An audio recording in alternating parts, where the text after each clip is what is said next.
What would you think if you saw a horse on the highway? Or how about at a fast food restaurant?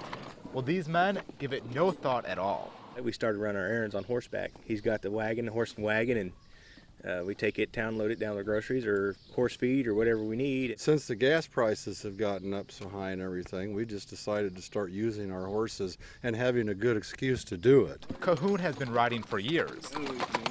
And with gas prices the way they are, he decided to turn his hobby into a money-saving form of transportation. Not only is it cheaper than gas, burning the grass instead of the gas, it's a lot more fun too. The men ride into town about 2 or 3 times a week. They do everything from getting feed for the horses to running household errands. I did one time go to the drive-up window at, I think it was the old McDonald's. And as I came up to the window, the girl screamed. They kind of look at you a little funny, you know, they're always a little surprised to see you standing there on a horse, but they pretty well take it in stride anymore. You know, they're getting kind of used to seeing us around. In town, most stores don't have a designated parking spot for horses. So when it comes to Buddy and Becca, Jackson and Cahoon improvise. They use mailboxes, posts, or even guardrails to tie the two up. Cahoon says riding his horse hasn't just saved him a few bucks, but has turned a few heads as well. They're usually kind of surprised to see us in there. They a lot of times want to know if we get in trouble for riding our horses in town, you know, and it's not, as far as I know, there's no law against it. You know, do we just follow all the traffic signals like everybody else does and try to be polite? In Charleston, I'm Zach Nugent, reporting for WEIU Newswatch. There they go. Crowded into a dusty 4-H barn adorned with American flags and campaign posters. Nearly 1,000 people waited to hear Democratic presidential nominee Barack Obama speak.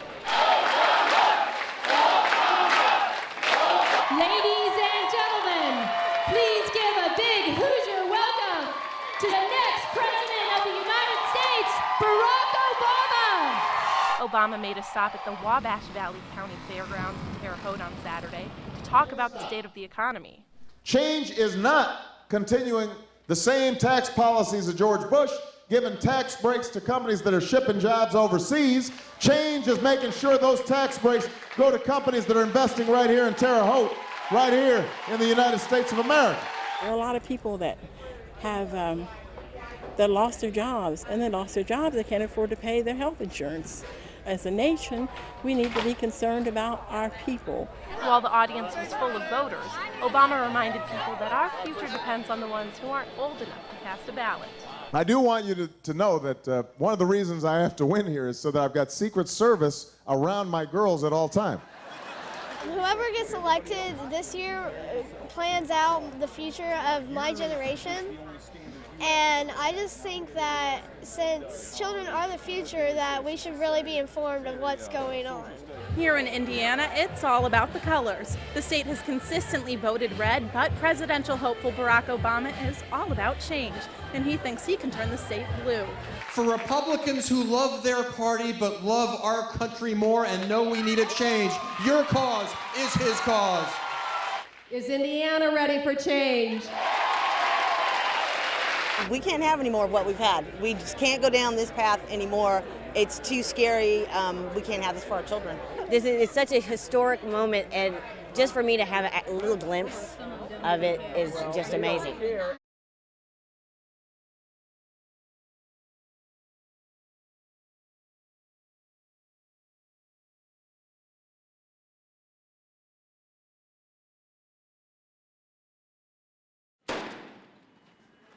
The training is as close to actual combat as these soldiers can experience in the forest of North Carolina. Today we were doing a cordon and search of a village, basically just setting up a perimeter around the village, coming in, talking with people in the village, and finding out what was going on in their area, if they needed any help with anything. From snipers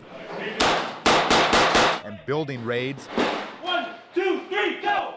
to smoke bombs and casualties. Go! Soldiers train all day, every day. It's pretty intense. We aren't getting a lot of sleep. Like, I went to bed probably at like 11:30, 12 last night, because what happens even tonight, like, we're done for the day basically, but we're gonna get back We got to do all the checks on our vehicles and weapons. It's pretty beneficial because a lot of these guys here are kind of split up and joining new platoons. So they're just setting a foundation for us. And that's just what the key is when you get in Afghanistan, you get in a war zone, it's just your fundamentals that you have to rely on. These villages have been set up so soldiers get a realistic atmosphere to practice in. Now each village is used for multiple training sessions. This specific drill began when a sniper started shooting from the doorway behind me.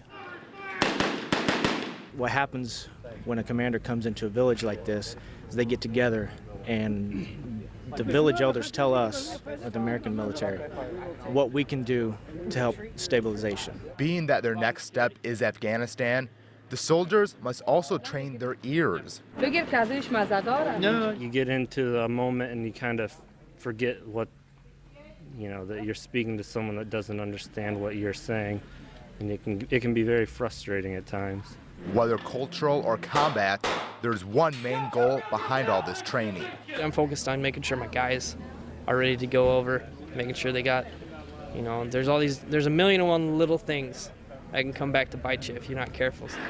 No!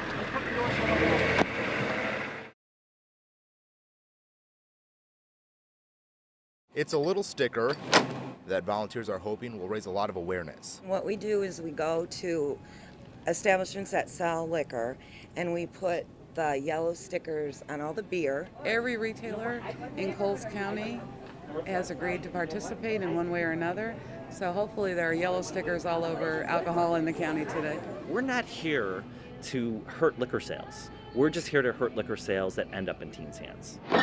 The Sticker Shock program is fairly new to the area. This is one of the biggest areas as far as the number of participants that we've seen in the Illinois, but yes, you're right, it has expanded quite rapidly. And Douglas County would like to do this too, so we'll go over and we'll explain it to them, hook them up with the Liquor Control Commission, and hopefully they can do it too. And with summer celebrations right around the corner, volunteers say it's the perfect time to remind residents of the dangers of underage drinking. Especially in a college town, people are going to find a way to do it, whether it's a good or bad idea. But the thing is to educate the people who are responsible for it, the people that are 21, 22, that are help supplying the alcohol.